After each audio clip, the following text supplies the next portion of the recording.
Chapter 1. The Scent of Silence. The air in the Blackwood Pack archives tasted of old paper and forgotten stories. Nalie breathed it in. It was a comfort, a dusty blanket over a world that never seemed to have a place for her. Here, surrounded by the brittle memories of her people, she could almost believe she existed. Her fingers, stained with the faint gray of archival dust, traced the spine of a leather-bound logbook. The history of alphas, lunas, and warriors who had lived and died with thunder in their hearts.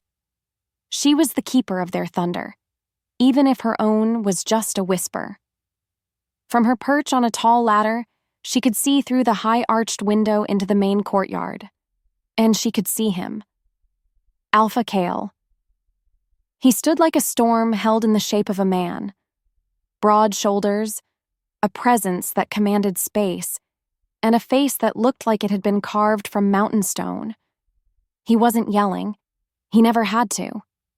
His voice was a low rumble, a sound that promised both safety and ruin, and every wolf in his vicinity bent to it like trees in a gale.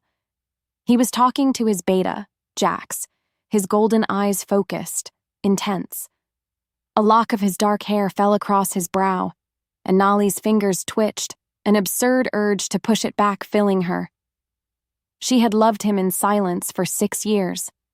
Since the day his father fell to a rogue attack, and Kael, barely a man, had taken the Alpha's mantle. His grief had been a terrible, beautiful thing, a wildfire that burned away his youth and left behind the cold, hard steel of a leader. Nalie had watched it all, a ghost in the corners of his world. A faint, warm tingle started in her chest, a familiar hum. It had been happening for months now, a soft pull toward him whenever he was near. Her wolf, a timid creature Nalie rarely let out, stirred with a hopeful little whine. Mate, it whispered in the back of her mind. The word was a prayer and a curse. Fate was supposed to be kind. It was supposed to be a gift from the moon goddess, a perfect matching of souls. But what if fate tied you to a man who didn't even know your name? What then? As if he'd heard her thoughts, Kael's head turned. His gaze swept across the courtyard, over the training warriors, past the den mothers with their pups, and up toward the archives. For one heart-stopping second, his molten gold eyes seemed to find hers. The hum in her chest flared into a sharp, sweet ache. "See me," she begged the silent space between them. "Please, just once, see me." But his eyes, they didn't stop.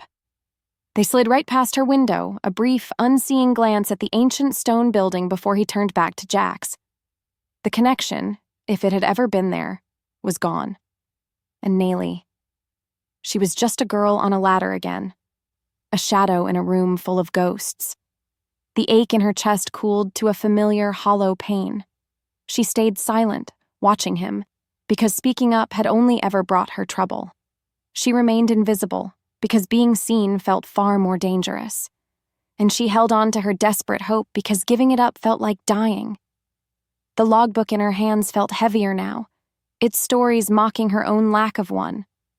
The day was ending, and soon the noise of the pack would demand her presence, a presence that felt like an absence to everyone else. Chapter 2. The Gathering of Shadows. Following the quiet of the archives, the noise of the pack gathering felt like a physical blow. The great hall pulsed with life, with the sense of roasted meat and pine from the hearth, with the deep laughter of warriors and the high-pitched yips of pups tumbling underfoot. To everyone else, this was home. To Nalie, it was a stage for her own invisibility. She found a small alcove near the back, hoping the shadows would swallow her whole. It was a foolish hope. "Well, look what the cat dragged in. Or should I say, the mouse?" Nalie flinched. Ilara, her stepsister, stood before her, a cruel smirk playing on her perfectly painted lips. Ilara was all sharp angles, sharp words, and a sharp, cruel smile that had been directed at Nalie since their parents had mated. She moved with the easy confidence of someone who had never once been ignored in her life. "Hiding in the dark, Nalie?" "As usual," Ilara continued, her voice loud enough for those nearby to turn and watch. "Are you hoping the Alpha will trip over you and finally notice you exist?" Heat flooded Nalie's cheeks. She wanted to say something, to defend herself, but the words felt like stones in her throat. She could only stare at the wooden floor, wishing it would open up and devour her. "Don't be ridiculous," Ilara scoffed, waving a dismissive hand. "The Alpha needs a strong Luna, a powerful mate from a powerful family, not a little archive mouse who smells of dust and desperation." She leaned in, her voice dropping to a conspiratorial whisper that was somehow more cutting than her shout. "I heard he's in talks with the Silver Crest Pack. Their Alpha has a daughter, you know. A real she-wolf. Beautiful, fierce. Everything you're not." The words were a dagger to Nalie's heart, twisting the hope that still flickered there. A political alliance? A marriage? It made a horrible kind of sense. Their borders had been tested by rogues for months. An alliance would mean strength, security. It would also mean the end of Nalie's foolish dream. Just then, a hush fell over the hall. Alpha Kael was moving through the crowd. He walked with a purpose that parted the sea of bodies, his golden eyes scanning the room, assessing his pack. Nalie's heart hammered against her ribs, a frantic drumbeat of terror and hope. He was coming closer. Ilara saw her chance. As Kael passed, she stepped out, grabbing Nalie's arm and pulling her forward, out of the shadows. "Alpha," Ilara said, her voice dripping with false sweetness. "My stepsister was just hoping for a word." Nalie froze. Every eye in the hall was on her. She felt stripped bare, her silent longing exposed for all to see. Kael stopped. His gaze fell upon her, and for the first time that night he truly looked at her. There was no recognition, no spark of the mate bond. Just mild annoyance. It was 1,000 times worse than being ignored. He didn't even look at her face. His eyes flickered to Ilara, a silent question in their depths. "She's a distraction," Jax, his beta, murmured at his side, his tone dismissive. Kael gave a short, sharp nod. He turned his attention back to the pack elders he'd been walking toward, and with a flick of his hand in her general direction, he spoke a single word that shattered what was left of her heart. "Irrelevant." The word echoed in the sudden silence of her mind. Laughter trickled from the wolves around her, led by Ilara's triumphant cackle. Nalie stumbled back into the alcove, the shadows she'd once sought for comfort now feeling like a tomb. He had seen her, and he had wished he hadn't. The sting of it was a poison that promised a long, slow death to her spirit. Chapter 3. The Whisper of a Lie. Even after escaping the crowded hall, the Alpha's coldness followed Nalie back to her small room. The single word, irrelevant, clung to her like a shroud. Her room was sparse, a bed, a small wardrobe, and a single window that overlooked the darkest part of the forest. It was a room for someone who didn't expect to be visited, a space that perfectly mirrored the emptiness inside her.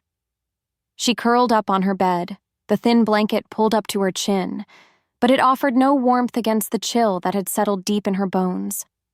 Why? The question beat against the inside of her skull. Why would the goddess be so cruel? To give her a mate, the other half of her soul, only for him to be the one man who could destroy her with a single word. Her wolf, however, was not so easily defeated. As the moon rose high in the sky, casting silver light across her floor, the creature stirred. The faint hum she felt around Kael intensified in the quiet of the night, a thrumming energy that resonated directly from her soul. It was a call, a desperate, lonely song that only one other person was meant to hear. "Mate," her wolf whimpered, a feeling of deep, instinctual certainty that defied all logic. Ours. He is ours. "He doesn't want us," Nalie whispered into the darkness, the words tasting like ash. "He thinks we're nothing." The wolf fell silent, but the feeling remained. A stubborn, undeniable pull. Exhaustion finally dragged her under, into the treacherous world of dreams. There, she was not an invisible girl. She was strong, she was beautiful, and Kael. In her dreams, Kael saw her. They were in a moonlit clearing. He wasn't the cold Alpha. He was just a man, his golden eyes warm with an emotion she'd never seen in them. He reached for her, his calloused fingers tracing the line of her jaw. "I've been waiting for you," he murmured, his voice the rumble of distant thunder she'd always craved. The bond between them was a living thing, a brilliant cord of light that pulsed with every beat of their hearts. He leaned in, and she could feel his breath, smell the scent of pine and wild earth that was uniquely him. Nalie awoke with a gasp. Her face was wet with tears. The dream had felt so real, the phantom touch of his hand still tingling on her skin. But the room was cold, empty. Loneliness was a crushing weight on her chest. Her wolf howled in her mind, a mournful sound of loss for something they had never truly had. She had to believe her wolf, because giving up that hope meant accepting that she was truly, utterly alone. A sliver of sound from outside her window drew her attention. 2 pack warriors were walking past, their voices low but carrying on the still night air. "Can't believe it's really happening," one of them said. "An alliance with the Silver Crest Pack. It's about time." "Alpha Kael is doing what's necessary," the other replied. "And a mating ceremony will solidify it. They say Lyra is as fierce as she is beautiful, a perfect Luna to stand by his side." Lyra. The name was a death knell. It wasn't just gossip anymore. It was real. A name. A face. A future that didn't include her.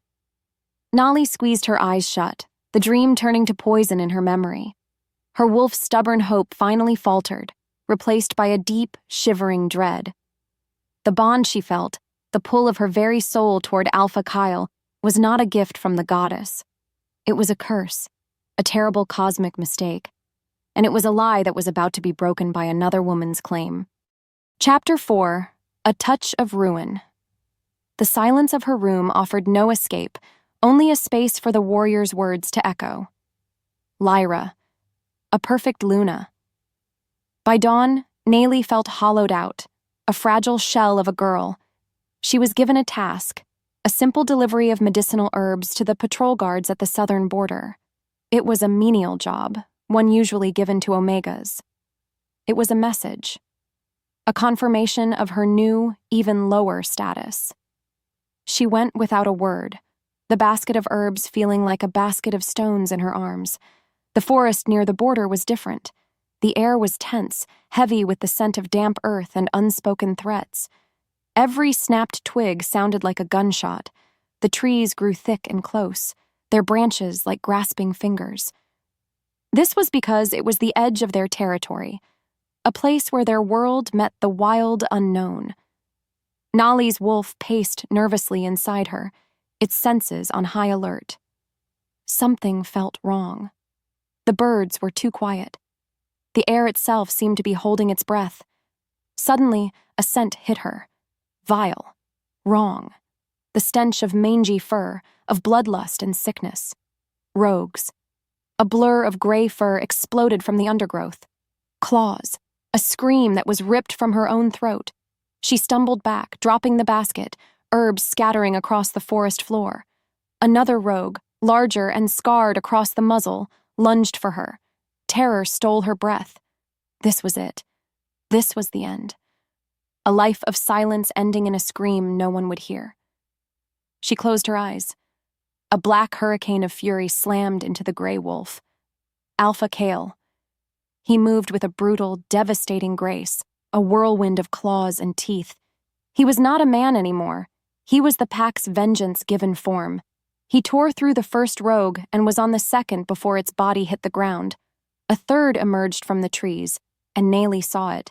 It wasn't going for Kael. It was going for her. She tried to run, her feet tangled in the roots of an ancient oak. The rogue's hot, fetid breath washed over her face. Its yellow eyes were filled with a mindless hunger.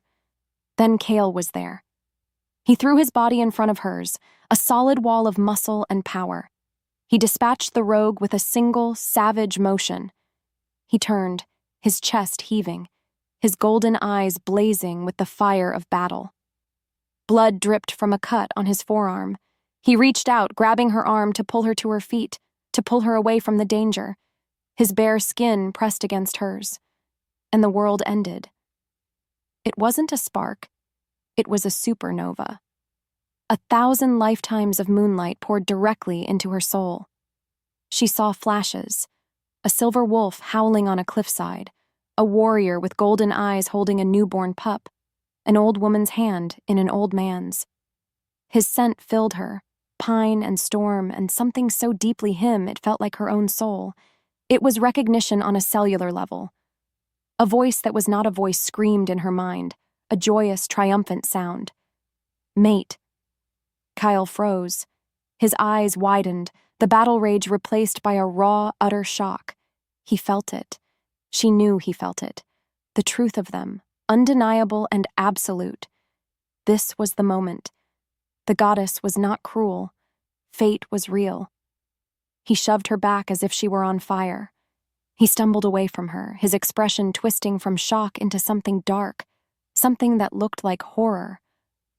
No, he growled, the word a ragged tear in the sudden quiet of the forest.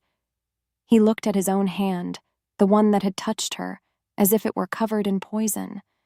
He looked back at her, his eyes no longer molten gold, but chips of ice. Stay. Away. From me. Chapter 5. The Weight of a Word. Confusion was a thick fog in Nalie's mind, thicker than the morning mist that now clung to the blood-soaked ground. The bond, that brilliant, earth-shattering connection, still screamed inside her, a live wire of energy that connected her directly to him. It pulsed with his turmoil, his disgust. It made no sense. He had felt it. She knew he had. Yet he looked at her as if she were the enemy.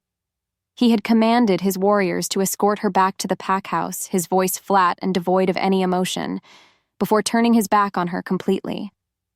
Hours later, she was summoned. Not to his private study for an explanation, but to the council chamber.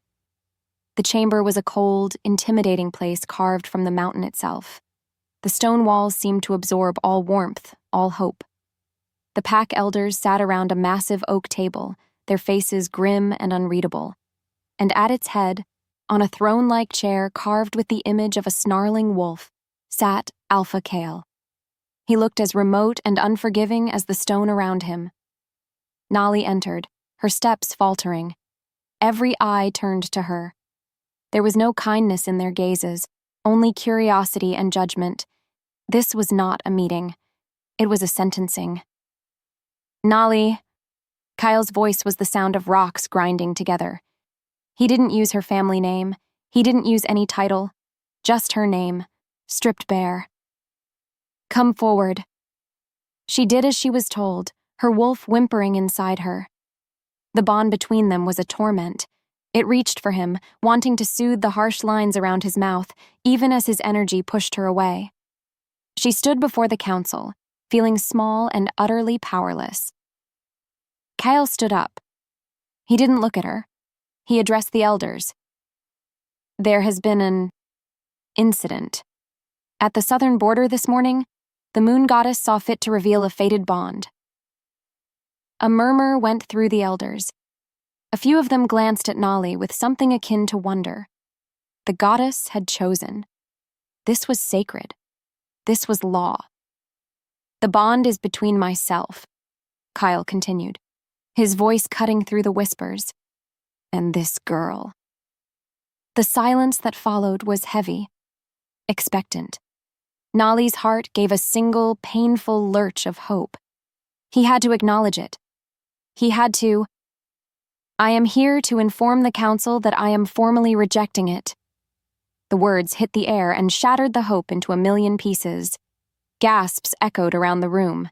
An elder with a face like a dried apple, a she-wolf named Greta, looked horrified.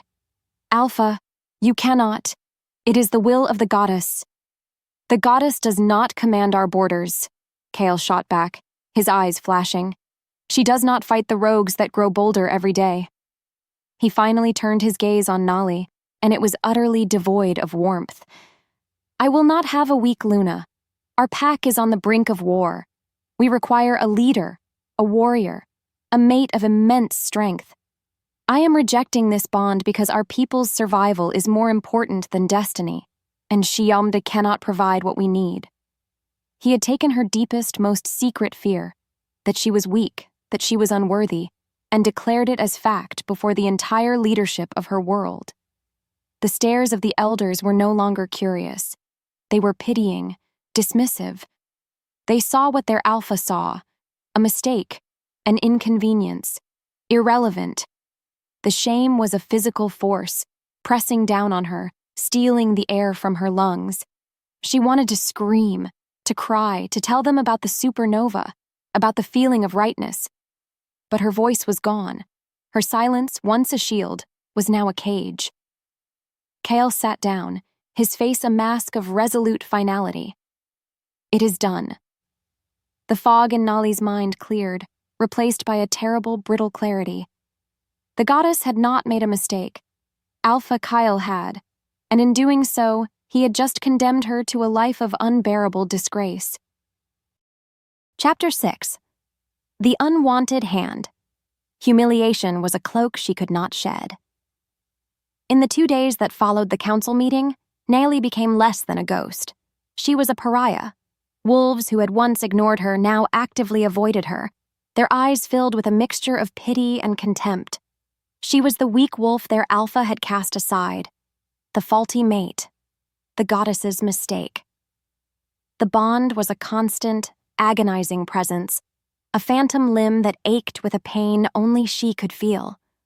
It pulsed with Kael's cold resolve, a constant reminder of her rejection. She was in the main courtyard, fetching water from the central well, when a shadow fell over her. The smallest flowers often have the strongest roots. The voice was smooth, a low baritone she didn't recognize. Nalie looked up. A male stood before her, tall and lean where Kael was broad and powerful. He had hair the color of sun-bleached sand, and eyes as green as the forest moss. He wore the insignia of the Silver Crest Pack, an alpha. Her mind reeled. This must be the alpha that Kael was in talks with, the father of Lyra. "I am Alpha Ryan," he said, a slow, predatory smile spreading across his face. He looked her up and down, but his gaze wasn't dismissive like Kael's. It was appreciative, calculating. "And you are the talk of the territories, little wolf." Nalie said nothing, just clutched the wooden bucket to her chest. "Alpha Kael is a fool," Ryan continued, his voice dropping lower. "He is so focused on the coming storm that he fails to see the strength in a quiet stream. He sees a mouse. I see a wolf who has not yet learned to bite." He took a step closer. His scent was sharp, like ozone before a storm, completely alien to her. "A true alpha knows that power is not just about brute strength. It is about seeing value where others do not." He let the words hang in the air. What did he want? Why was he speaking to her? "My pack could use a wolf with your resilience," he said, his green eyes boring into hers. "Blackwood has made its opinion of you clear. They have discarded you. I will not." He held out his hand. It was a strong hand, with long, elegant fingers. "Come with me, Nalie. I will give you a place of honor in my pack. I will give you my name. Be my mate." The world tilted on its axis. An offer. An escape. Another alpha was offering her what her own mate had thrown away. Was this a rescue? Or just a different kind of cage? Her mind raced. To leave this pain behind. To never have to see the pity in everyone's eyes or feel the cold burn of Kael's rejection through the bond. It was a temptation so powerful it made her dizzy. A low sound rumbled through the air, too quiet for human ears, but a thunderclap against her soul. A growl. His growl. Nalie's head snapped up. Across the courtyard, Kael stood watching them. He was supposed to be in a meeting. He was supposed to be ignoring her existence. But he was here. His arms were crossed over his chest, his stance radiating a barely contained violence. His face was a mask of cold fury, and his golden eyes were blazing infernos fixed on Ryan's hand, still outstretched toward her.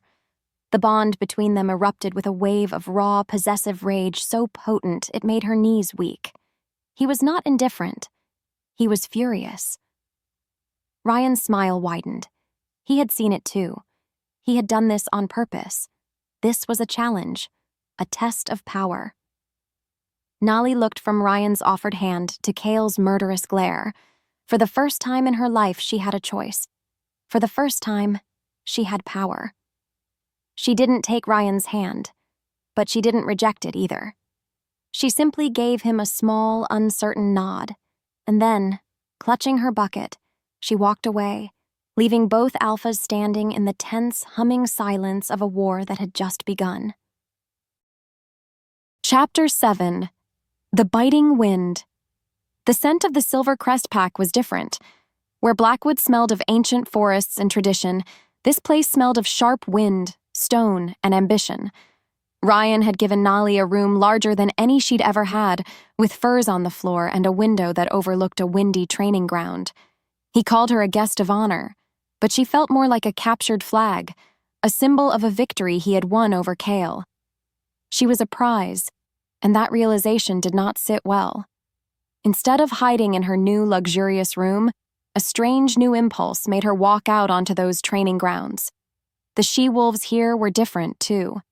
They fought with a lean, hungry desperation that the Blackwood warriors, secure in their power, lacked. "You should learn," Ryan said, appearing at her side as if from nowhere. His smile was a flash of white in the morning sun. A weapon is only useful if it knows how to be used. The comment stung, but it also lit a fire. Weapon. Was that all she was? Maybe it was time she learned how to aim herself. She agreed. Ryan paired her with a she-wolf named Kala, who had cold eyes and a scar on her lip. Nalie expected to be thrown to the ground in seconds.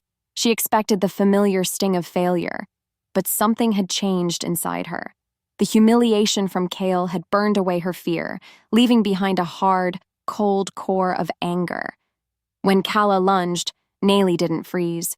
She moved. She was smaller, yes, but she was quick. The years spent trying to be invisible had taught her how to slip through spaces, how to anticipate movement. She dodged. She ducked. She used Kala's own momentum against her.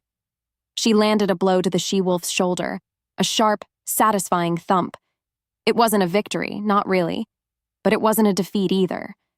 For the first time, she felt the thrill of her own strength. It was a heady, dizzying sensation. Then the air changed. The wind shifted, and a scent cut through the smell of sweat and dust. Pine. Storm. Rage. Alpha Kael stood at the edge of the training grounds. He wasn't there for diplomacy. He had come with only 2 of his guards, and his presence was a thundercloud that promised lightning. His golden eyes were not on Ryan. They were locked on Nalie, and the look in them made the air crackle. He took in her training clothes, the smudge of dirt on her cheek, and the way Kala was circling her. Ryan stepped forward, a welcoming smile on his face that didn't reach his eyes. "Alpha Kael. An unexpected visit. Have you come to surrender your claim?" Kyle ignored him. His gaze was still pinned to Nalie. A low growl rumbled in his chest, a sound that vibrated through the bond and straight into her bones. "Get away from her." Ryan laughed. "She is my guest, in my territory. You have no rights here, Kael. You made sure of that yourself." For the first time in her life, Nalie found her voice in the face of his fury. She stepped forward, placing herself between the 2 alphas. "He's right," she said, her voice shaking but clear. "You have no rights here." She looked directly at Kyle, channeling all her pain and anger into her gaze. "You rejected me. You don't get to decide who I speak to. You don't get to decide what I do." His eyes widened almost imperceptibly. He had expected fear, tears, submission. He had not expected defiance. The rage in his eyes warred with something else, something confused and pained. He looked at her, truly looked at her, and she felt like a stranger to him. A stranger he desperately, furiously wanted. He was forced to leave, his guards pulling him back because challenging Ryan on his own land would be suicide. But his parting glare was a vow. This was not over. Not by a long shot. Chapter 8.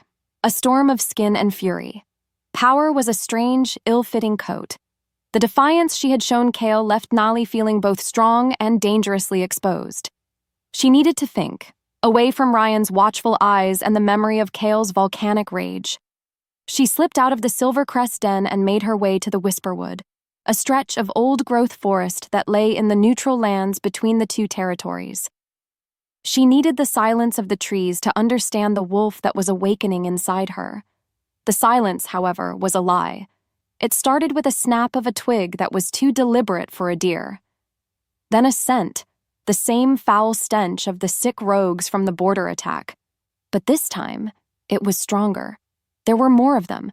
They were hunting, and she was their prey. This was no coincidence. They were targeting her. But why? What could they possibly want with a rejected Omega? 5 of them melted out from between the ancient trees circling her. Their eyes held a chilling intelligence that the others had lacked. They weren't just mindless beasts. They were soldiers. Nalie's newfound courage felt pitifully small against their snarling maws. She backed away, her heart hammering against her ribs. Her wolf clawed at the inside of her skin, desperate for escape. There was nowhere to run. Just as the first one lunged, a black shadow descended from the sky. Kael. He landed with a ground-shaking thud, his wolf form immense, a creature of pure, primal fury. He hadn't just been angry, he had been following her, protecting her. The thought was both infuriating and terrifyingly thrilling. He tore into the rogues, a force of nature, but there were too many. As he fought too, a third broke from the pack and charged at Nalie. She braced for the impact. But then, something inside her broke free. With a scream that was half human, half snarl, she met the rogue's charge. She wasn't a warrior, but she was a survivor. They tumbled to the ground, a mess of claws and teeth. Kael finished his opponents and was on hers in a heartbeat. The two of them, Alpha and Outcast, moved together in a deadly, unspoken dance. He moved left. She went right. No words. No thought.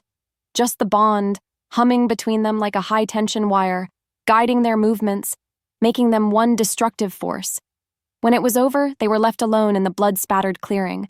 They were both breathing heavily, covered in dirt and gore. Kael shifted back into his human form, his skin gleaming with sweat in the dimming light. Adrenaline and something much more dangerous coursed through Nalie's veins. The terror of the fight bled into a raw, desperate awareness of him. He stalked toward her, his golden eyes burning with an emotion so intense it scorched her. "Are you hurt?" he rasped, his voice thick with a guttural possessiveness that had nothing to do with his title. "No," she whispered. He reached out, his hand hovering over a scratch on her arm. His touch was hesitant, but the moment his fingers brushed her skin, the live wire of the bond ignited. The fight, the fear, the fury, it all funneled into one overwhelming need. He pulled her against him, his mouth crashing down on hers. It wasn't a kiss. It was a brand, a desperate, hungry claiming. It was rage and relief and 6 years of silent longing erupting at once. Her hands tangled in his hair, her body pressing into his, meeting his ferocity with her own. Their wolves howled in their minds, screaming to finish this, to mark, to mate, to make their shattered bond whole. He pushed her back against a tree, his body a hard, demanding weight, and she arched into him, a whimper escaping her throat. Then his own words echoed in her mind. Weak, irrelevant. I reject you. No. She shoved against his chest, her hands flat against his heart. The word was a gasp, but it was filled with the strength of her broken heart. She pushed him back, her breath coming in ragged sobs. No. You don't get to do this. You don't get to break me and then try to piece me back together when it suits your mood.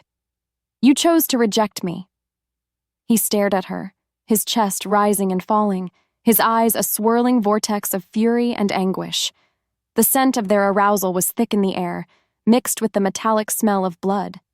The space between them crackled, a chasm of unspoken pain and undeniable desire. He took a single step back, his jaw clenched so tight a muscle jumped before he turned and vanished into the trees, leaving her with the ghost of his touch burning a hole straight through her soul. Chapter 9. A Gilded Cage.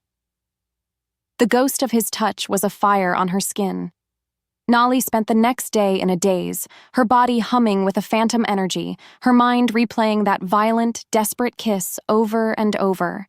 It was a kiss that had proven one thing beyond all doubt. Kael's rejection was a lie. He wanted her. His body, his wolf, his very soul wanted her. So why? Why was he fighting it so hard? The question was a constant torment, but it was soon overshadowed by a colder, more immediate reality. Rian summoned her to his private study that evening. The room was the heart of his power, filled with maps of territories, expensive furs, and a large desk carved from a single petrified log. It was a beautiful room, but it felt like a cage, a gilded one. "A drink to celebrate," Ryan said, pouring a dark, amber liquid into 2 crystal glasses. He handed one to her. His smile was triumphant. "News of Kael's little tantrum on my training grounds is already spreading. The other packs see it. A great alpha brought to heel by jealousy. It's the first crack in his perfect facade." Nalie took the glass, her fingers cold against the crystal. "Is that what this is about? Making Kael look bad?" Ryan swirled the liquid in his glass, his green eyes gleaming. "It's about showing the world that he is flawed, that he makes mistakes." He took a sip, his gaze sharp and focused on her. "And you, my dear Nalie, are his greatest mistake." He laughed, a low, self-satisfied sound. "A rejected mate is a powerful symbol, an omen. It tells the other packs that an alpha's destiny is broken, that his judgment is clouded. By taking you under my protection, by making you mine, I show everyone that I am the one with true foresight. I am the one who sees value where he sees only weakness."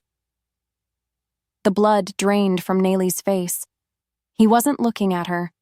He was looking at what she represented. A symbol, a weapon, a tool to be used in his power games against Kael. The kindness, the offer of a home, the words about her inner strength. It was all a lie. A prettier, more manipulative version of Kael's rejection. He didn't want her. He wanted the story that came with her. The sting of this betrayal was sharp and bitter because for a moment she had almost allowed herself to hope. "You're just like him," she whispered, the words barely audible. Ryan's smile tightened. "I am nothing like him. I saw your worth." He threw it away. "You saw my use," she corrected, her voice gaining a cold, hard edge. She placed the untouched glass on his desk. "There's a difference." She turned and walked out, leaving him standing there in his cold, beautiful room. She fled to a stone balcony, the night wind a welcome slap against her feverish skin. She had run from one prison only to lock herself in another. She was a pawn, a piece in a game played by 2 powerful, possessive alphas. Her newfound strength felt like a flickering candle in a hurricane. She was truly, completely alone. A soft sound behind her. She didn't need to turn. She could feel him. The bond, that terrible, beautiful curse, sang with his presence. Kael stepped out of the shadows. He was calm now, his earlier rage banked to a low, dangerous burn. He stopped a few feet away, his golden eyes filled with an unnerving intensity. "He can offer you his name," Kael said, his voice a low, hypnotic rumble that seemed to vibrate in her very bones. "He can offer you a place in his pack. He can wrap you in furs and call you a prize." He took a slow step closer.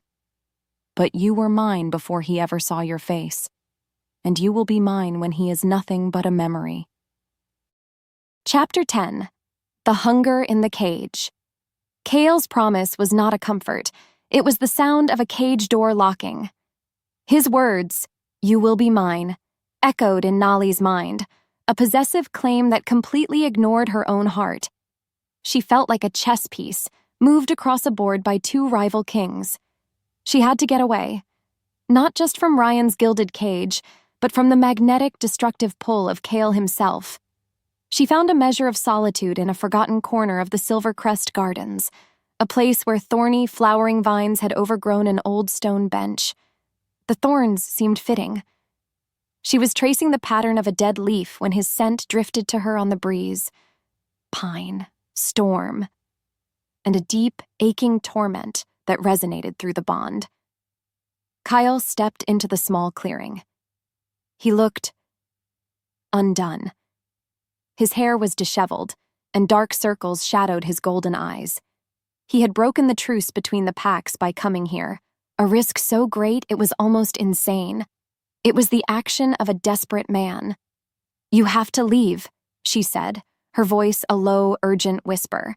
"If Ryan finds you here, let him find me," Kael interrupted, his voice rough. He took a step closer and the air grew thick, heavy with unspoken things. "I can't stay away. I tried. For 2 days, I tried to burn your scent from my lungs, to forget the feel of your skin. It doesn't work." Anger, sharp and clean, cut through her fear. "So you torment me instead? You reject me in front of the world, call me weak, and then hunt me in the shadows like a possession you misplaced? What do you want from me, Kael?" "I want you safe."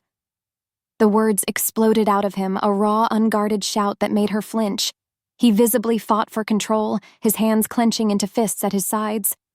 "I want you breathing. I want you away from him. He's using you." "And you weren't?" She shot back, a bitter laugh escaping her. "You used me as an example, a lesson in your own cold logic. You both see me as a thing to be managed. At least Ryan pretends I have value." The pain that flashed in his eyes was so profound it stole her breath. He closed the distance between them in 2 long strides. "He values you as a weapon," he snarled, his face inches from hers. "I value you as the other half of my own damned soul, and it is tearing me apart." Before she could process the words, his mouth was on hers. This was not the primal fury of their last encounter in the woods. This was different. This was a deep, aching hunger, a starved man's desperation.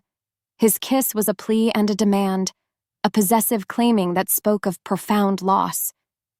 It was the kiss of a man who had already lost everything once and was terrified of doing it again. He poured all of his confusion, all of his pain, all of his forbidden longing into her. Her anger melted under the onslaught, her body betraying her, recognizing the truth in his touch. This was her mate, her broken, maddening, impossible mate. The kiss broke, leaving them both breathless, foreheads pressed together in the quiet garden. The contradiction was tearing her apart. The man who pushed her away was the only one who felt like home. Chapter 11. The Ghost of a Scar. The fire on her lips was a question he refused to answer. Nalie pushed back from him, her breath still catching in her throat. The raw honesty of that kiss demanded more than just a stolen moment in an enemy's garden. It demanded the truth. "Why?" she asked, her voice breaking. "If you feel this, if the bond is real, then why did you do it? Why would you break us both like this?" She looked up at him, her eyes pleading. "Make me understand." He looked away, his gaze fixed on the thorny vines as if they were a reflection of his own soul. For a long moment, he said nothing. The silence was heavy, filled with the ghosts of unspoken words. When he finally spoke, his voice was hollow, a sound from a deep, wounded place. "Because the last time I loved a mate, I got her killed." The confession landed in the quiet air, a stone dropping into a still pond.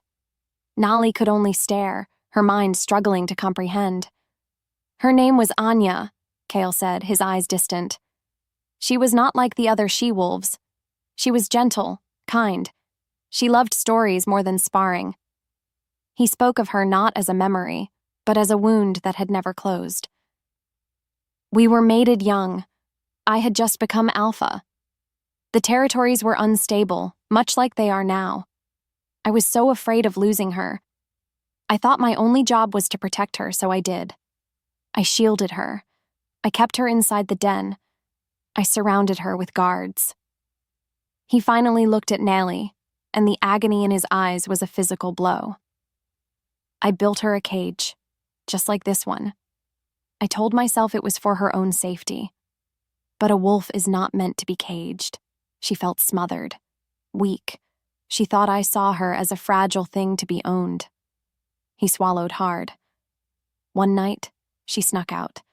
She wanted to prove to me and to herself that she was strong.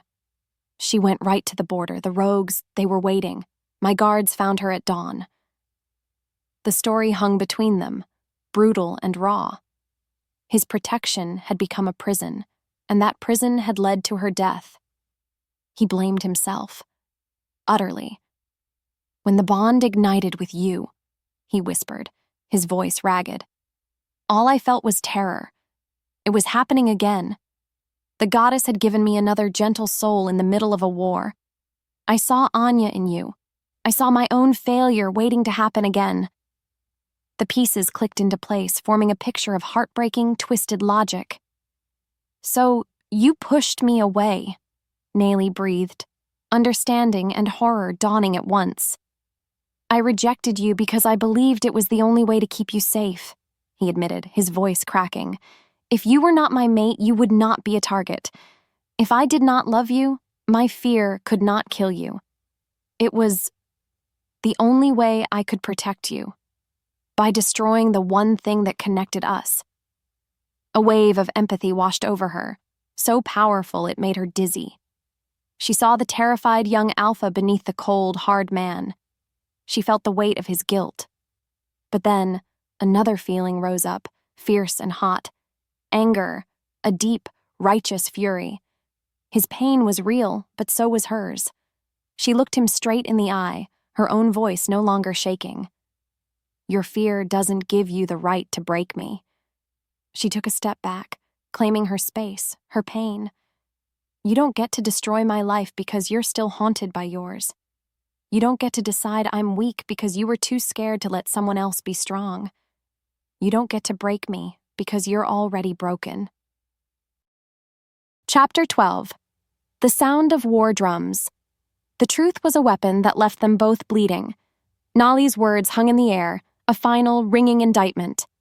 Kael stared at her, his face pale, the hard mask of the Alpha completely gone, replaced by the raw grief of the man. He had no defense. She had spoken the absolute truth, and they both knew it. Without another word, he turned and melted back into the shadows, a ghost returning to his haunting. Nalie returned to the Silver Crest den, her mind a whirlwind. Everything had changed. Kael wasn't a cruel monster. He was a coward, crippled by a love he'd lost long ago. Her anger was still there, a hot fire in her chest, but it was now tangled with a painful, aching pity. She was so lost in her thoughts that she didn't hear the footsteps approaching her until it was too late. Where were you? Ryan's voice was sharp, cutting through the air like a shard of ice. He stood in the hallway, his arms crossed. The charming, charismatic Alpha was gone. In his place was a cold, possessive stranger.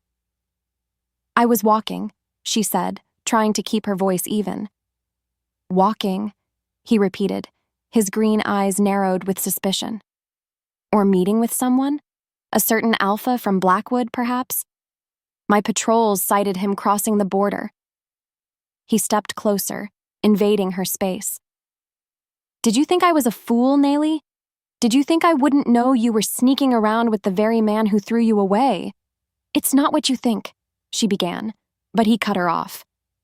I think you are a liar, he snarled, his mask of civility completely shattering.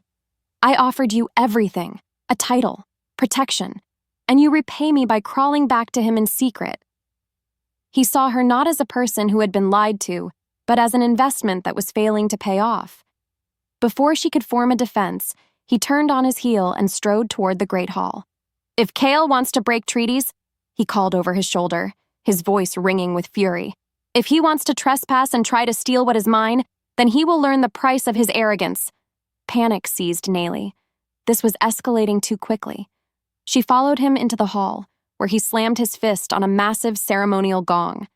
The deep, booming sound reverberated through the den, a summons to every wolf within hearing distance. Warriors poured into the hall, their faces alarmed and ready for a fight. Ryan stood before them, his face a mask of righteous fury. He twisted the story, painting Kael as a treacherous enemy who had broken a sacred truce to steal Ryan's intended mate. He spoke of honor, of territory, of a challenge that could not be ignored. Alpha Kael of Blackwood has forgotten his place, Ryan roared, his voice amplified by the stone walls. He has spit on our hospitality and has tried to take what belongs to the Silver Crest Pack. This is an act of war. A roar of agreement went up from the assembled warriors. They pounded their fists on their chests, a unified sound of rising bloodlust. We will answer this insult with fire and with claws, Ryan yelled. We will march on Blackwood and take what we are owed. He raised his hand, and a grim, steady rhythm began. A single massive drum near the back of the hall began to beat. Boom, boom, boom. It was a primal, terrifying sound, a heartbeat for the coming conflict, the sound of war drums. And Nalie stood in the middle of it all, frozen in horror. Her personal tragedy had just become the reason for a war that would cost countless lives, a war that was being fought in her name. Chapter 13. The First Drop of Rain. The war began not with a roar, but with the grim silence of two packs facing each other across a fog-draped valley. The sound of Ryan's drums had been a promise, and this was its fulfillment. Nalie stood with the healers, well behind the front lines, her hands useless, her heart a frantic bird beating against the cage of her ribs. This was her fault. Every growl, every bared set of teeth, every life now hanging in the balance. It all felt like her burden to bear. She watched the front lines clash, a wave of silver and black fur crashing together in a brutal, chaotic dance. She could feel Kael through the bond. He was a whirlwind of controlled fury at the center of the fighting, his massive black wolf form a bulwark against the Silver Crest assault. He moved with purpose, defending his territory, protecting his people. But she also felt a strange, cold weariness seeping through their connection, a deep ache that had nothing to do with the battle. Rian's warriors were clever. They were not trying to meet Kael's strength head-on. Instead, a small group of his most vicious fighters created a diversion, drawing Kael's attention to the west flank. It was a feint. As Kael moved to counter it, 3 other large wolves burst from the trees behind him, an ambush. They had been waiting. They meant to isolate and overwhelm their alpha. Panic, cold and sharp, lanced through Nalie. Kael was a formidable fighter, but he was surrounded. The weariness she felt from him was a dangerous vulnerability. He would be overwhelmed. He would fall. The girl who haunted the archives would have hidden. The girl who was publicly shamed would have wept. But the wolf who had been kissed in the woods, the woman who had been told the truth of a broken man's heart, she acted. She didn't have claws or fangs to offer, but she had eyes, and she had a voice. To the left of the ambush site, a steep, muddy embankment was littered with loose rocks and a half-rotted log from a fallen tree. It was unstable ground. While the healers screamed for her to stay back, Nalie ran. She scrambled toward the embankment, her feet slipping in the mud. She wasn't a warrior, but she was a survivor. Reaching the fallen log, she threw all of her weight against it. It teetered, groaned, and then gave way. The log and a cascade of rocks and mud tumbled down the slope, not hitting the attackers, but landing directly in their path with a tremendous crash. It was a sudden, unexpected explosion of noise and movement. The 3 wolves, startled, turned their heads for a single, fatal second. It was all the opening Kael needed. He exploded into motion, no longer defending but attacking, a force of pure, primal vengeance. He dispatched the 3 wolves with a brutal efficiency that was terrifying to behold. The immediate danger was over. The battle still raged, but the attempt on his life had failed. In the chaos, Kael's head snapped up. His wolfish form was splattered with mud and blood, but his golden eyes found hers across the battlefield. The fury of the fight was gone from them, replaced by a look of raw, incredulous awe. He stared at her as if he was seeing her for the very first time, not as the ghost of Anya, not as a fated curse, but as a wolf who had, in her own way, just fought by his side. A wave of fierce, terrified protectiveness washed from him to her through the bond. He threw his head back and let out a roar that cut through the din of battle. It was not a sound of victory. It was a command. A desperate, terrified order for his warriors to get her, to pull her back from the danger she had so recklessly thrown herself into. Chapter 14. The Claim in the Storm. The battle came to a tense, snarling halt. Kael's warriors had pushed Nalie back to the safety of the Blackwood line, but the two armies now stood in a standoff in the center of the valley. A light drizzle began to fall, turning the blood-soaked ground into a slick, crimson mud. Ryan strode into the no-man's land between them, his face a mask of cold fury. His ambush had failed, and his prize had just shown an unexpected loyalty to his enemy. "She is done hiding behind your warriors, Kael," Ryan bellowed, his voice echoing in the sudden quiet. He pointed a clawed finger at Nalie. "That wolf belongs to me now, the spoils of a war that you started."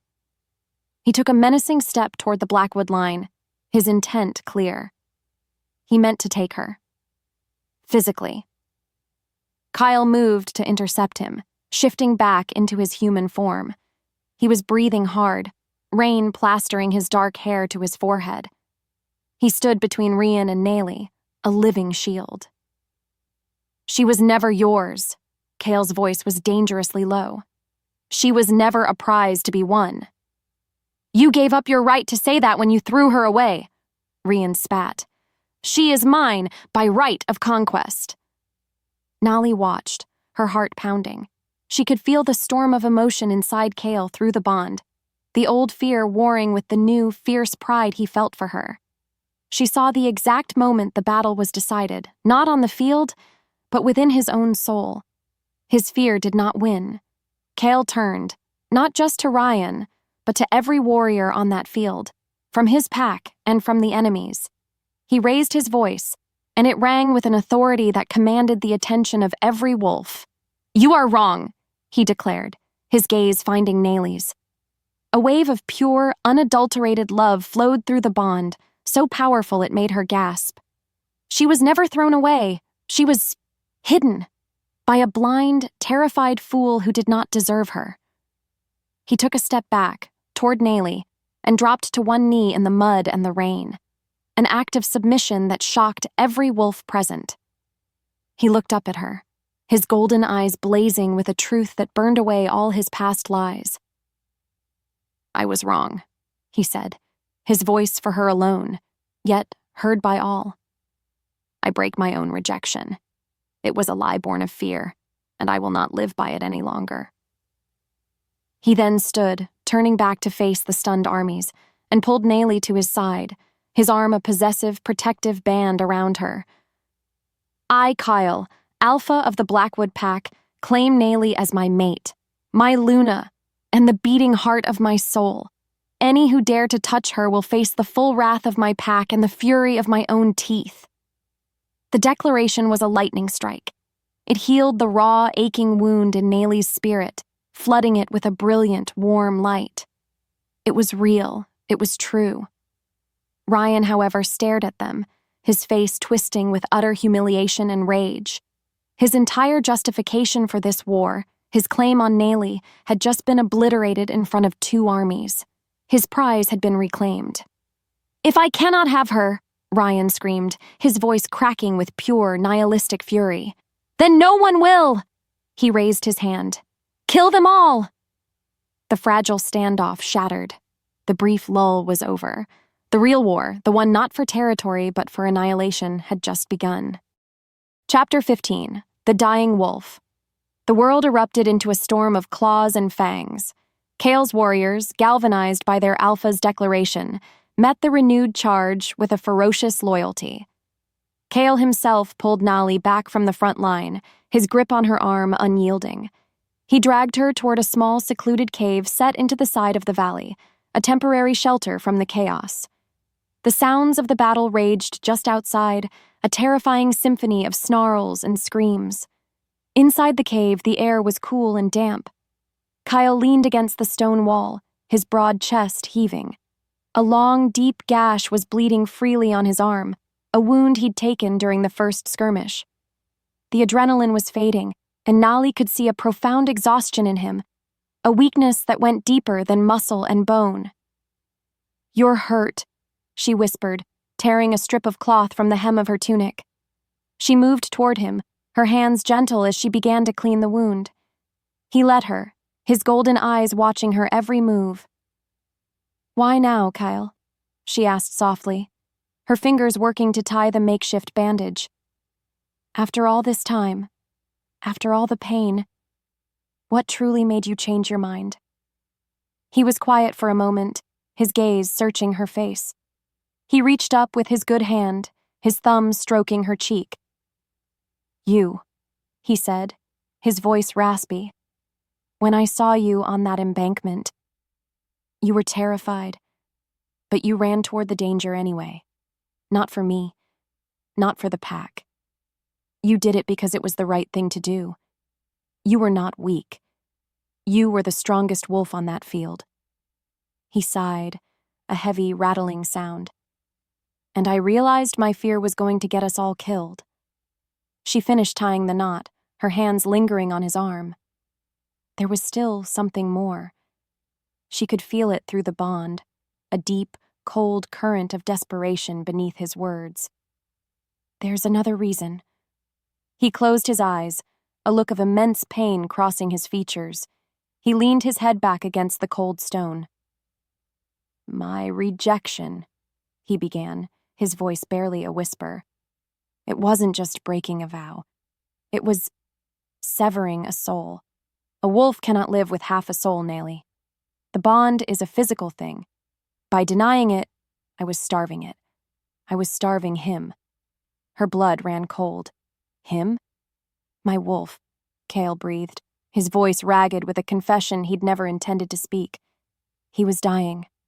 Every day since I rejected you, I've been getting weaker, slower. I could feel him fading inside me, a little more each day. The rejection was killing us both from the inside out." The truth hit her with the force of a physical blow. His act on the battlefield wasn't just a change of heart. It was an act of desperate survival. He hadn't just been fighting for his pack. He had been fighting for his own life, a life that was inextricably tied to hers. Nalie looked at him, at the proud, powerful alpha laid bare by his own broken heart. All the anger she had held on to vanished, replaced by a fierce, soaring wave of love and resolve. This was her mate. This was the soul the goddess had chosen for her. She reached up, her hands cupping his face, forcing him to meet her eyes. His were filled with a vulnerable, desperate hope. "Then we survive this together," she declared, her voice ringing with a strength she never knew she possessed. "No more fear, no more lies." She pressed her forehead against his. "Your wolf and mine, your heart and mine, together." Outside, the storm of battle raged on, the sounds growing louder, closer. But inside the small cave, the two halves of a soul had finally, truly, become one. Chapter 16. The Silence of the Heartbeat. Hope is a dangerous thing. For a few precious hours, with Nalie at Kael's side, not in secret, but before the eyes of their pack, it felt as though the tide of the war might turn. Their reunited bond was a beacon. The Blackwood warriors fought with a renewed ferocity inspired by their Alpha's claim and their future Luna's courage. They pushed the Silvercrest pack back, taking the ridge at the northern end of the valley. Victory felt possible. It felt close. Ryan, however, fought with the savage desperation of a wolf who had already lost everything of value. His territory could be next. Humiliated and enraged, he became brutally cunning. He ordered a small contingent of his warriors to feign a retreat, a chaotic, panicked flight toward a narrow, rocky ravine.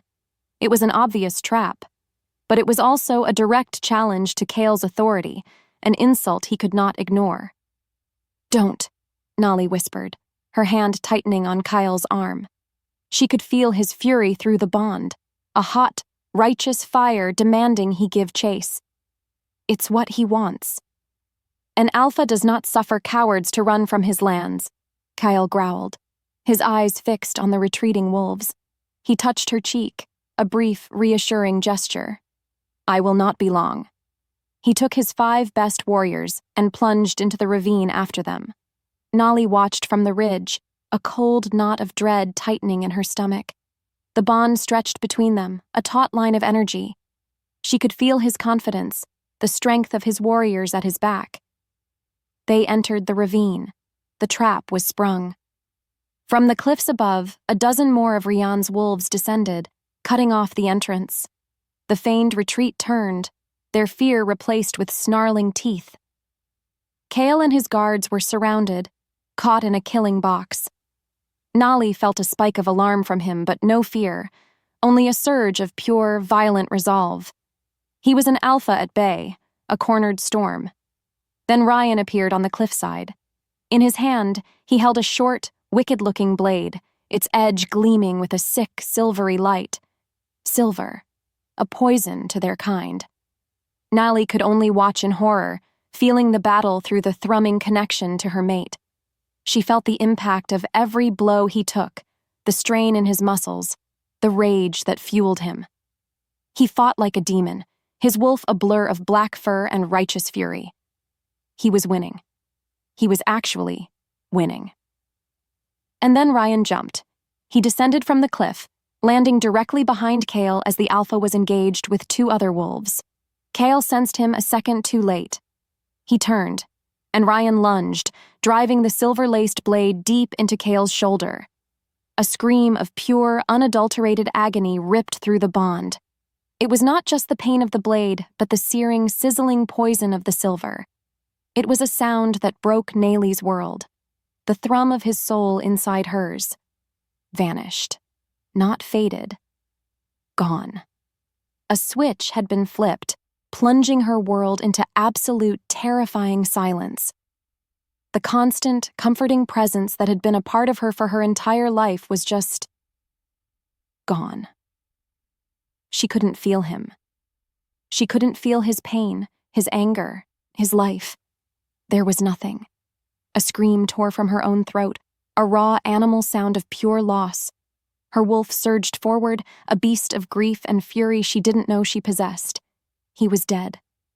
Kael was dead. She started to run, a blind, desperate charge toward the ravine. Her only thought to get to him, to die with him. Before she could reach the killing ground, Kael's beta, Jax, burst from the mouth of the ravine. He was carrying Kael's limp, broken wolf form over his shoulders. The remaining Blackwood warriors formed a defensive wall around them, retreating, fighting their way back toward the ridge. Jax's eyes met Nalie's, and the look in them confirmed her terror. They were running, and their alpha was not moving. Chapter 17. A Noble Lie. The healer's den was a cavern of desperate whispers and the overwhelming stench of blood and crushed herbs. Kael lay on a bed of furs, shifted back into his human form but utterly still. His skin was pale, his breathing shallow. The silver poison had done its work, and he was hovering in the gray, silent space between life and death. The bond remained silent. A deadline. Nalie sat by his side, holding his limp hand, feeling a coldness that had nothing to do with the cave and everything to do with the vast empty space inside her soul. She had been there for hours when Jax approached, his face streaked with grime and grief. He looked older than he had that morning, his usual confidence replaced by the heavy weight of command. "He would want you to know," Jax said, his voice low and rough. He crouched beside her. "He made me swear an oath, a contingency plan in case the battle turned." Nalie looked at him, her eyes hollow. What could possibly matter now? "He was an alpha first, Nalie," Jax continued, his gaze unwavering. "His heart was yours, but his life belonged to the pack. He knew Ryan's obsession. He knew what this war was truly about. Jax took a deep breath as if the words themselves were painful to speak. He made me promise that if the pack was on the verge of annihilation, if it was a choice between saving you or saving everyone else, I was to stand down. I was to let Ryan take you. The words didn't register at first. They were just sounds, meaningless against the roar of her grief. Jax pressed on, trying to make her understand the terrible logic of an alpha. He saw it as a trade.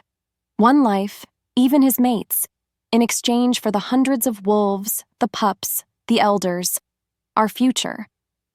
He did it because his father taught him that an alpha's heart must never, ever outweigh his duty. He was prepared to lose you to save them. And then the words found their mark. They bypassed her grief and struck something deeper, something already broken. He had a plan to give her away.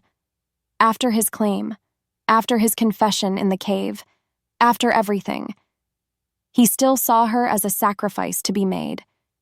His love, his grand declaration, it was all conditional. When it truly mattered, when the choice was between her and his people, he would have chosen them. He would have let her go. The trust they had just forged, that fragile, beautiful thing, did not just break. It was obliterated. It had never been real at all. Her deepest fear, the one that had haunted her from the archives, was true. In the end, she was expendable. The coldness inside her solidified into a sheet of ice. The tears stopped. The pain receded, replaced by a profound, terrible numbness. She had been a fool to believe she could be more than a pawn, a fool to believe his love was absolute. She slowly let go of Kael's hand. It felt like letting go of a stranger's. "Nalie," Jax began, seeing the shift in her eyes. She stood up, her movements calm and deliberate. She walked out of the healer's den, away from the man who was dying, away from the ghost of a love that had been a lie. She walked out into the chaos of the war camp, a new, cold resolve forming in the empty space where her heart used to be. She finally knew what she had to do. Chapter 18. The Price of Surrender. The battlefield was a ruin of churned mud and broken bodies, silent now in a tense, exhausted truce as both packs tended to their wounded. Nalie walked into that ruin alone. Her steps were steady, her face a blank mask. Warriors from both sides watched her, their expressions a mixture of shock and confusion, as the lone she-wolf crossed the no-man's land. She did not stop until she reached the opulent, imposing tent that served as Ryan's command center. The Silver Crest guards at the entrance moved to block her, but she met their gaze with eyes so empty, they took an involuntary step back and let her pass. Ryan was inside, standing over a map, a cup of wine in his hand. He looked up as she entered, a slow, arrogant smile spreading across his face. He believed she had come crawling. "So," he drawled, setting down his cup, "the little mouse has lost its alpha and comes seeking a new master." Nalie stopped in the center of the tent. She ignored the insult. She had only one purpose here. "The war is over," she said, her voice flat, devoid of all emotion. Ryan raised an eyebrow. "Is it now? My warriors are still ready to fight. Blackwood is broken, their alpha is dying. I think the war is almost won." "You will not win," she stated, not as a threat, but as a simple fact. "Even with Kael gone, they will fight to the last wolf to protect their homes. You will gain nothing but a field of corpses." She took a breath, the cold resolve in her heart turning her words to ice. "Call them off. Swear a truce. Spare what is left of the Blackwood pack." She looked him directly in the eye. "And I will accept your mark. I will be your Luna." His smile widened into a triumphant, possessive grin. This was what he had wanted all along. He had won. He had broken Alpha Kael in every possible way. "A wise decision," he purred, stalking toward her. He circled her like a predator examining its prize. "I knew you would see reason eventually." He stopped in front of her, his presence suffocating. "You will end this war. You will save your precious pack, and you will belong to me, completely and forever. He tilted his head. "Kneel." She did. Without hesitation, she sank to her knees on the rough carpet of the tent floor.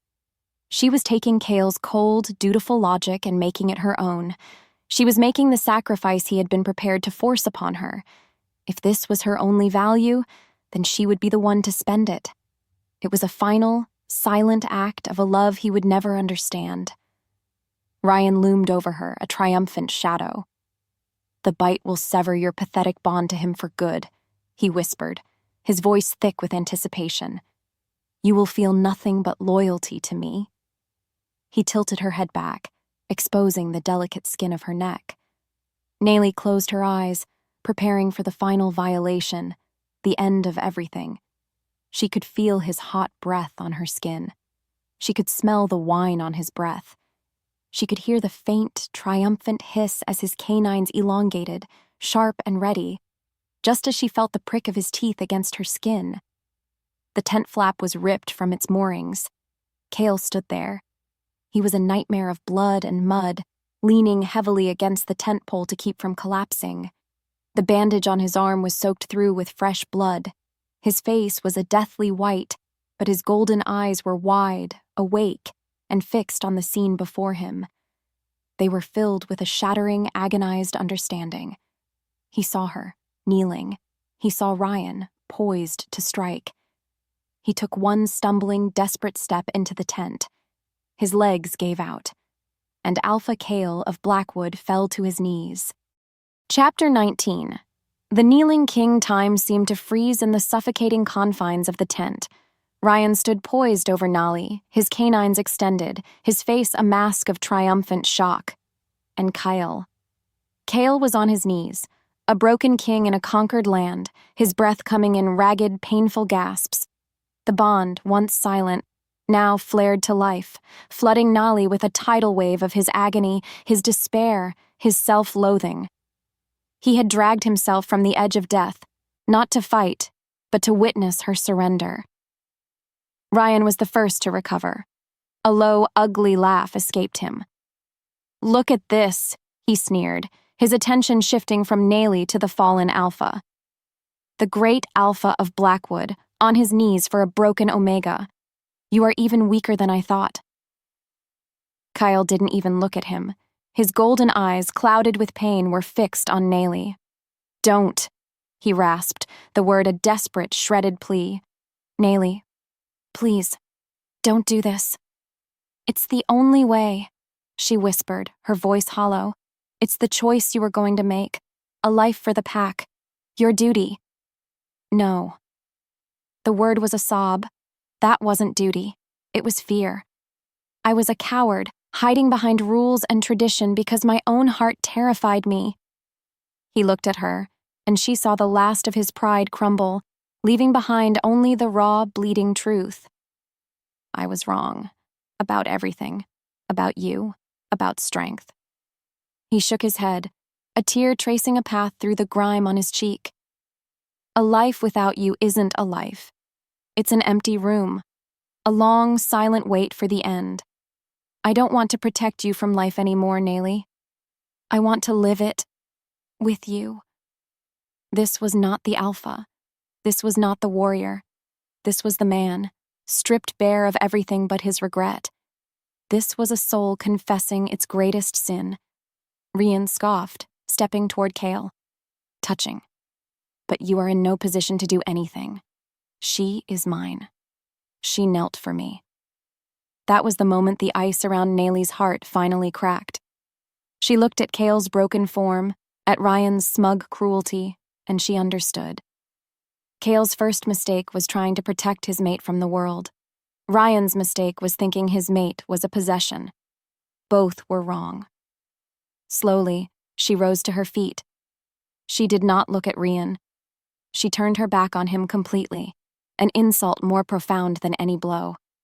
She walked to Kael and knelt in front of him, taking his blood-stained hand in hers.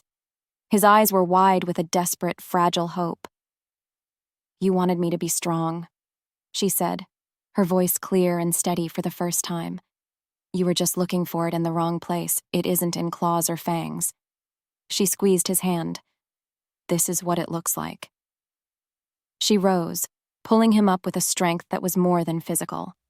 He stumbled, leaning on her, his body weak but his spirit latching onto hers. She turned to face the stunned, furious Ryan. Now, she said, her voice ringing with the authority of a true Luna, fight with me, not for me. Ryan let out a roar of pure rage and lunged, his claws extended, but they were ready.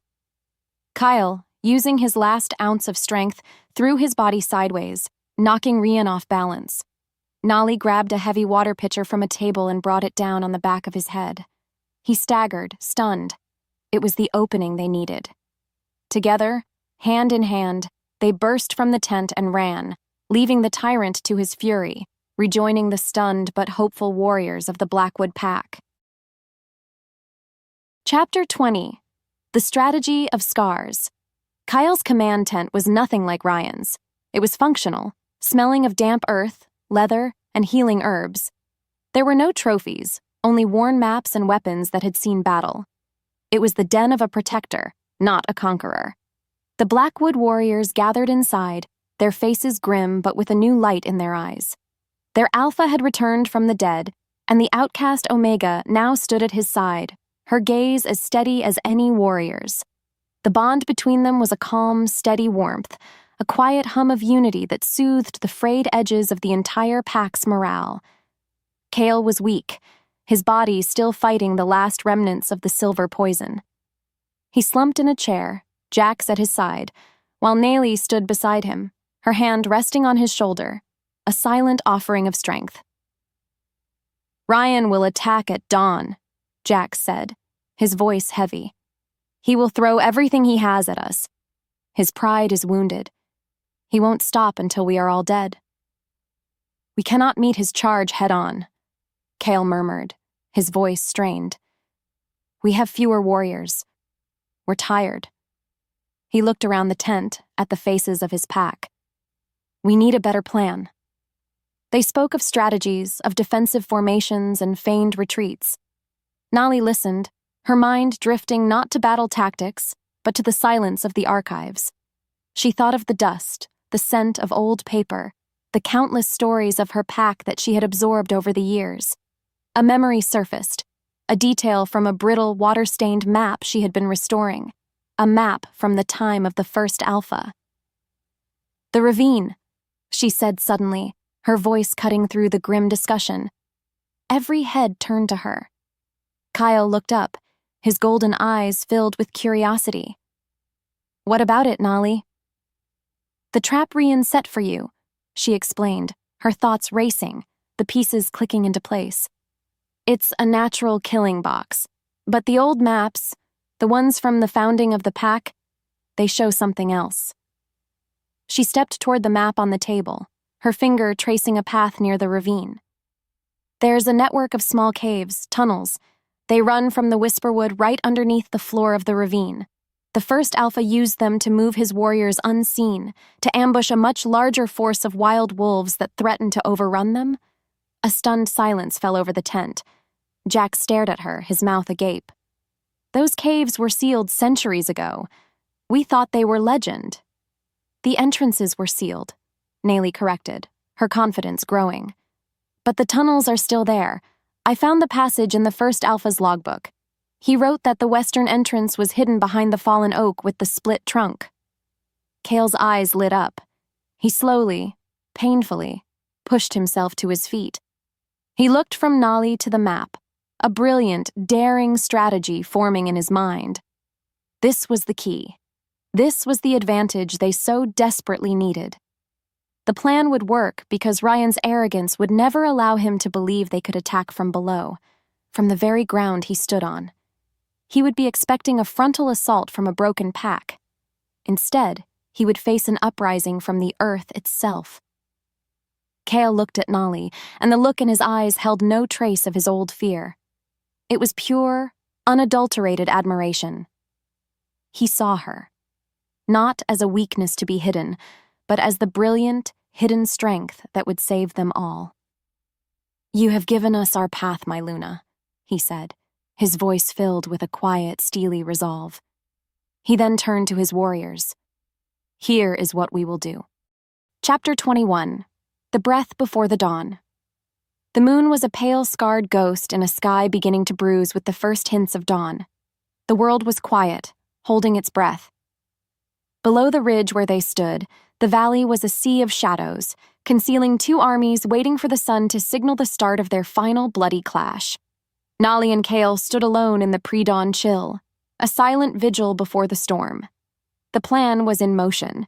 Half of their warriors, led by Jax, were already deep in the ancient tunnels beneath the ravine, waiting. Kael was still pale, but a new strength flowed through him. It was a strength that came not just from his wolf, but from the calm, steady presence of their restored bond. He reached out, his fingers gently tracing the scratch on her arm from the battle in the woods. His touch was no longer possessive or desperate. It was a simple, grounding connection. "Are you afraid?" he asked, his voice a low rumble in the quiet. "Terrified," she admitted without hesitation. "But I'm not alone anymore."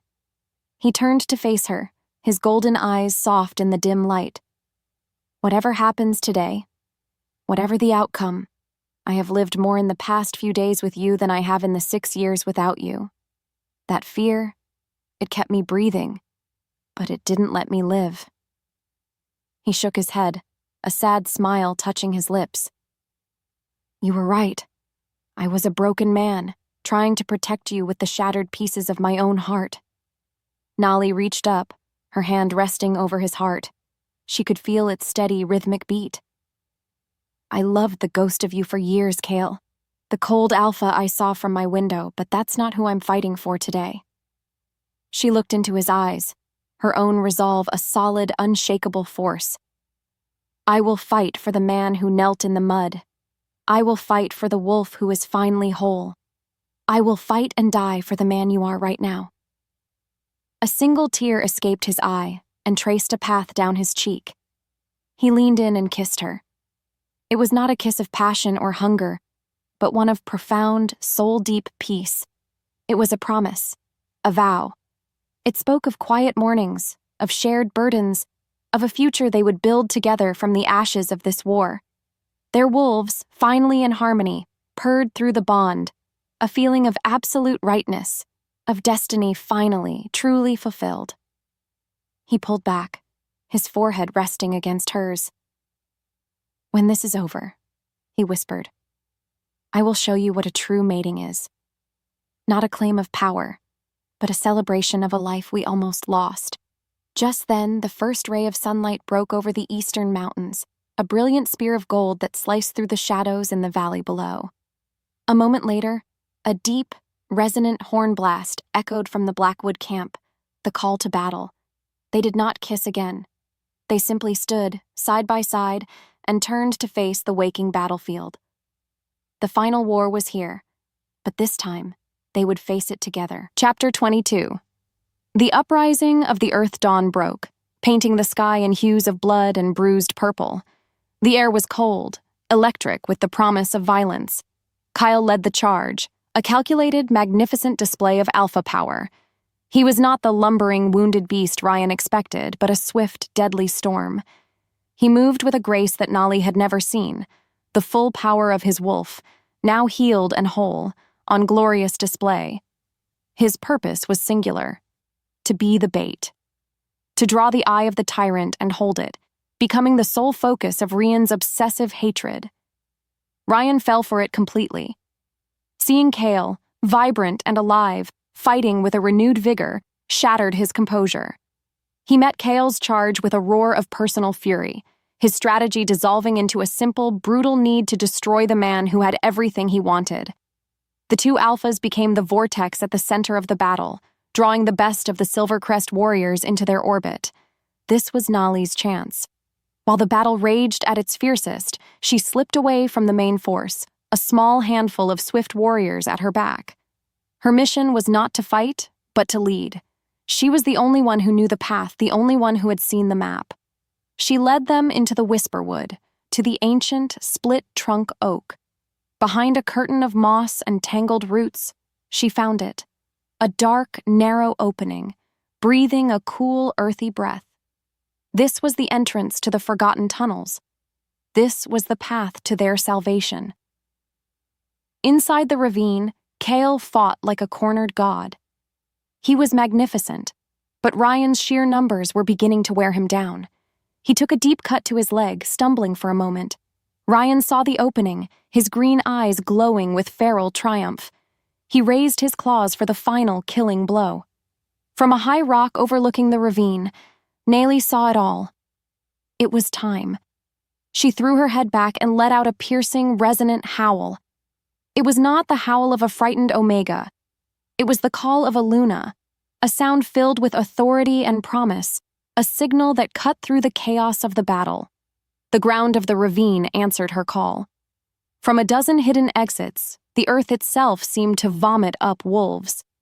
Jax and the Blackwood warriors erupted from the tunnels, a tide of black fur and snarling teeth that crashed directly into the exposed, unprotected backlines of the Silvercrest pack. The surprise was absolute.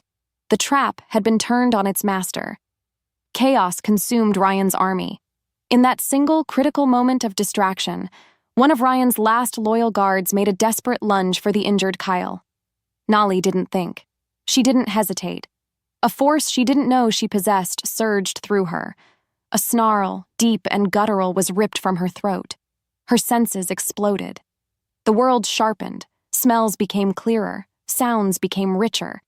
She moved, a blur of speed she had never before commanded, and slammed into the attacking wolf, her teeth sinking into his shoulder.